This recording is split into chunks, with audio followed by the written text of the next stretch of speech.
Hello fellow guitar geeks, welcome to my review of the Walrus Audio SLÖTVÅ. Here it is. It might look familiar because it's a slur with presets. Or I should say it's a variant of the slur, but it's an improved one. So if you're looking for a slur with more functionality that you can use live, your prayers have been answered. Is it any good? How does it work? What does it sound like? Let's find out. In this video, I'll be using the completely hollow P90 equipped Stanford Thinline 30 VS. That's going directly into the SLÖTVÅ, which is going into the Fender Deluxe Reverb. You're hearing that through a mix of the V30s in this cab and the Captor X. So something that I think represents what I can hear in the room. And to get the best experience, please be wearing headphones or, you know, some decent speakers. Don't listen on an iPhone because you're going to miss all that lovely bottom end of several of the SLÖTVA modes. All right, here are my favorite tones that I made with the Walrus Audio SLÖTVÅ.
So, let's define what the switches and knobs do, because there are already quite a few things going on, and there are some hidden modes as well, or some hidden switches, some combinations that you can do.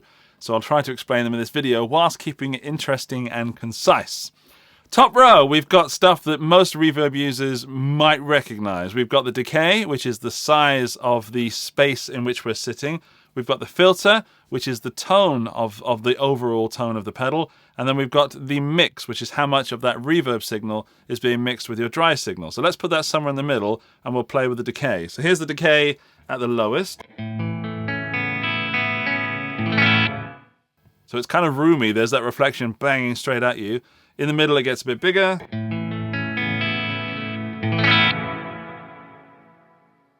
And then this is going to be simply cavernous.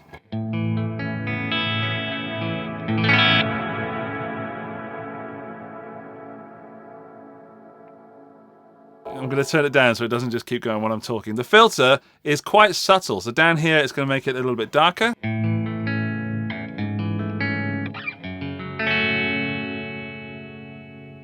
Up here, it's going to be brighter.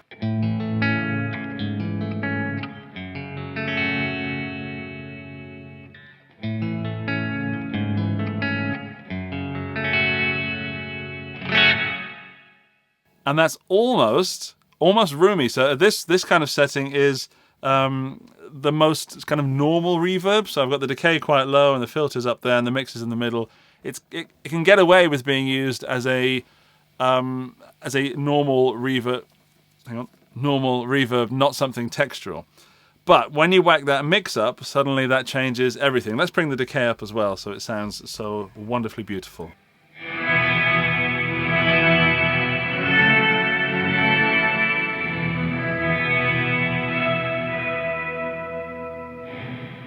The SLÖTVÅ has 3 modes, Dark, Rise, and Dream, and when you switch between these, changes the function of the X knob. So we're currently in Dark mode, which has a lower octave, which if I just put it there and let's put it somewhere sensible. If I turn up that X knob, you'll hear that lower octave come through even stronger.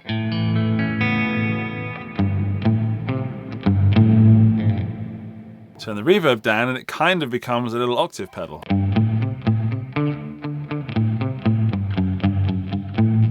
Which I'm sure it's not designed to do, but it does it pretty well. You could get away with using that as an effect. Take the X down and it takes that sub-octave away.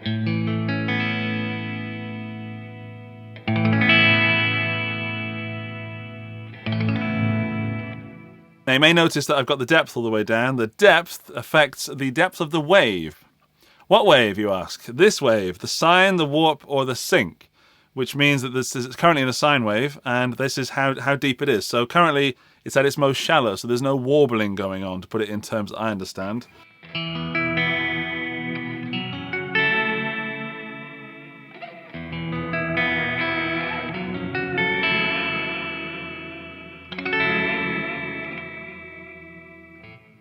That's how wibbly wobbly it is, and I kind of like it down here. I'm not into that much wibbly wobbly, to be honest. A little bit of wibble's okay, but I'm mostly into just the big soundscapes without the wibble. It's set in sine wave, but you can change the wave, which I'll show you how to do in a moment. But that's currently basically how this section of the pedal works. Let's put it into rise mode, and I'll show you what this sounds like and what the the X knob does. Let's take the X down to there, and let's play something.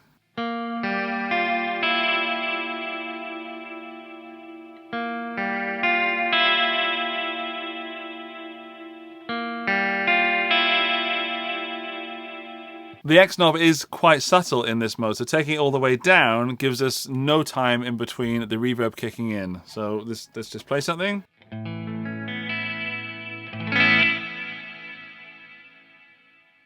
Maximum.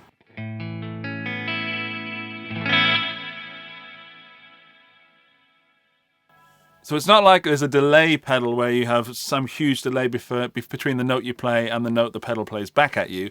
It is subtle. Those distances between the minimum and maximum is not huge. That means that you can really adjust this quite finely.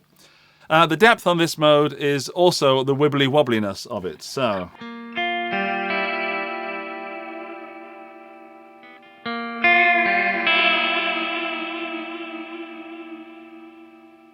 And I find the wibbly wobbliness sounds better the more reverb you have. Otherwise it's a bit overpowering.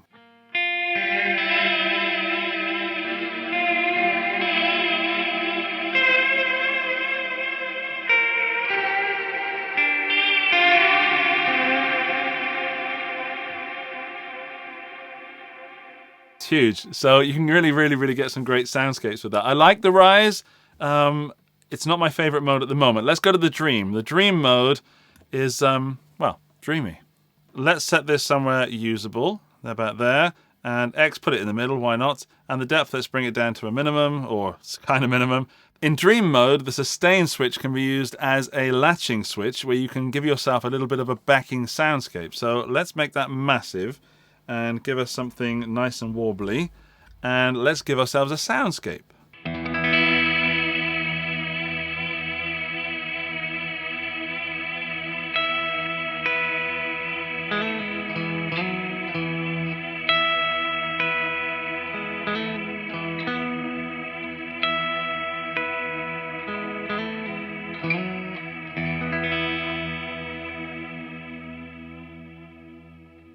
So you can create a nice little pad over which to play some melody, but the melody that you play is coming through dry, which is a bit weird. So there's no ambience on the melody, which is kind of cool because you could get wishy-washy. But if I do it again, you'll hear that the melody is totally dry.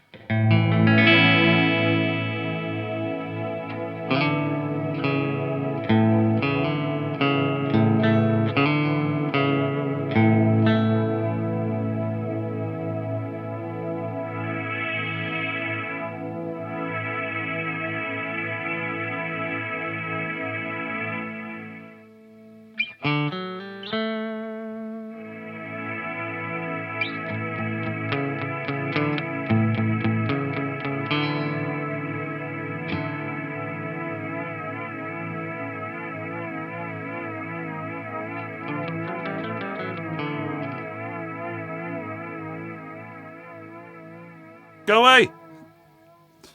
Yeah, so some of the knobs and switches affect the pad after you've recorded it. That's interesting. But the melody part, after you've recorded this little sustained phrase or chord, it doesn't get affected by the pedal, the melody, which is kind of odd. But that's how that works. I'm not going to regurgitate the manual at you because you get one when you buy the pedal, and I recommend that you read it, but just, of course, play around with the pedal first. That's always the most fun, just experimenting. If you do want to know more, read the manual. However, just very briefly, you can do several other things with the pedal by holding down a combination of buttons and switches. For example, if you turn the pedal off by pressing the bypass switch and then play something, then hold the bypass down, it becomes momentary. That's cool if you just want to add something.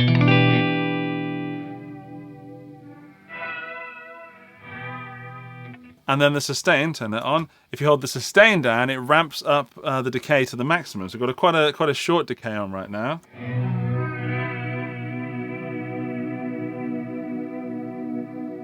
And that brings that up to its maximum value, giving us this nice little swell. The SLÖTVÅ has 3 types of modulation waveforms: sine, warp, and sync, written just here. And you can change those waveforms by holding down the bypass, and it flashes, and then you go from sine to warp, or even to sync, or back again, and it flashes to tell us how fast that modulation is modulating. So down here it's off, then up here it's super cray cray. Super cray cray? It's super fast. And then you can change that. So I've now changed the dark to the warp mode. So we'll go back up here, it's going to sound a little different.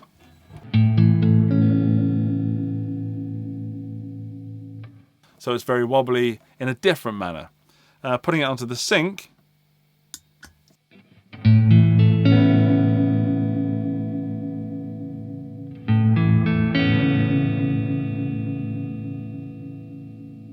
putting it back to the sine,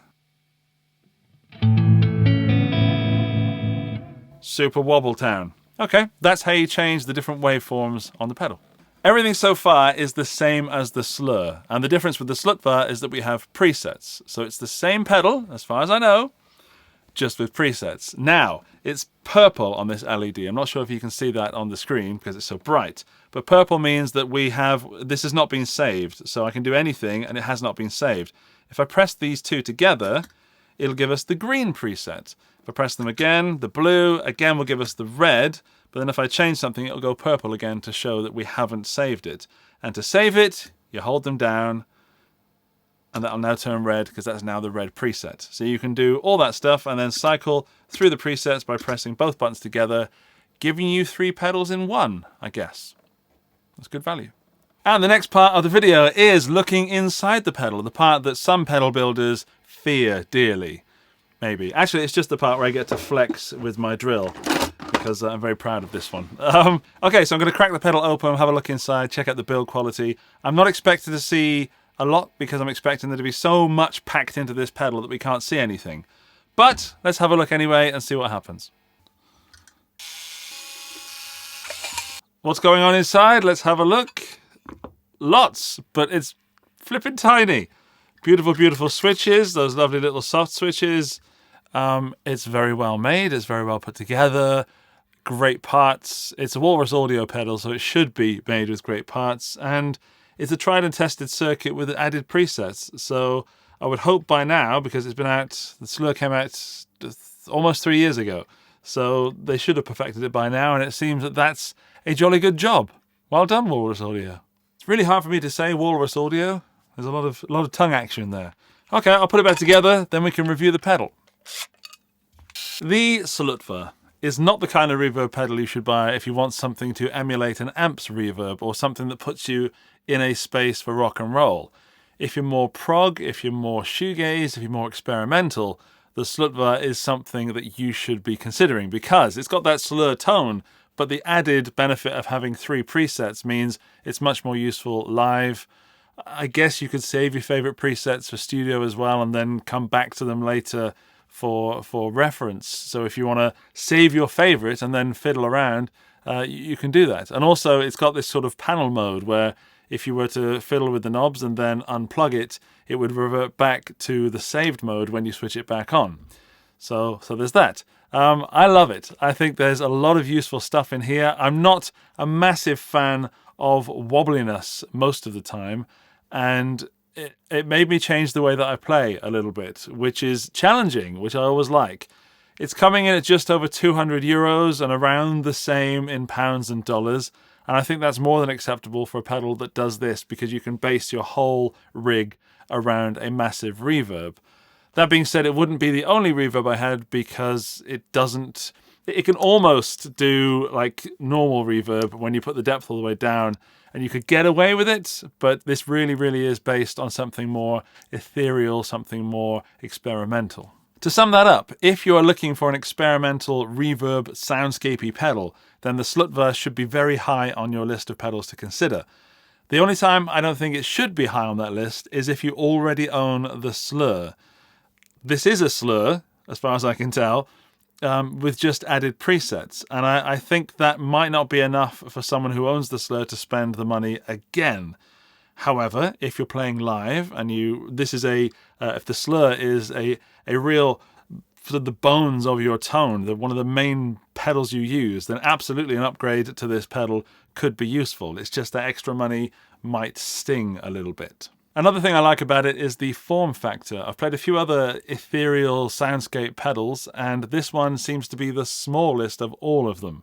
So it doesn't take up too much space on the board. And if I did want to do something in a blues rock band, which is totally not what this pedal is designed for, I could also have this on the board for those moments you might want to get a little bit sort of proggy, if that ever happens. So yeah, that's my 2 cents. Overall, it's well built, it's well priced, and it sounds fantastic. I need to experiment more with it. It's certainly going to find its way into more videos when I'm doing other guitar stuff. Congratulations! That's the end of the video, which means you are in the end of the video club. And to prove that you are, when you leave your comment in the comment section telling me what you think of the SLÖTVÅ, please include also what you think SLÖTVA might mean without looking it up on Google. So write your definition of what you think SLÖTVA might mean. Keep it clean. That just leaves me to say thank you to Walrus Audio and to Face Distribution for sending out the pedal and for sponsoring the video. I hope you've enjoyed it. Whilst you're here, go and click some subscribe buttons over there, or watch another video. See if you fancied that. Okay, I'm Andy. I will see you very soon. Bye-bye.